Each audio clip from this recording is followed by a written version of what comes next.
അമ്മ അമ്മയ്ക്കെന്നെ മനസ്സിലായില്ലേ? ഞാൻ രേഷ്മ. ഏത്? അമ്മയുടെ മോള് ഗായത്രി ഇല്ലേ, അവളുടെ കൂടെ പഠിച്ച രേഷ്മ. ആ രേഷ്മ. അപ്പൊ ഇതൊക്കെ ആരാ മോളെ? ഇതെന്റെ മക്കള്. ഇത് മൂത്താള്, ഇത് ഇളയാള്. അവളെന്തിയവേ?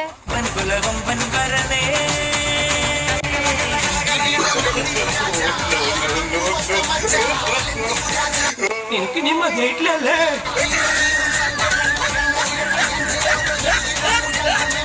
അമ്മ ഇതുവരെ ഇവളെ ഈ തൊട്ടിലിന്ന് എടുത്തില്ലേ? കറണ്ട് പോയി.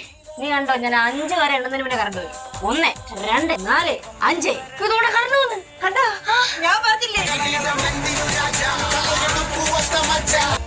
ഗായത്രി മക്കളെ, ആ ഇരിക്കുന്നുണ്ടല്ലോ അമ്മയുടെ കൂട്ടുകാരിയാ. രേഷ്മയല്ലേ? ആന്റിയോട് ഹായ് പറ.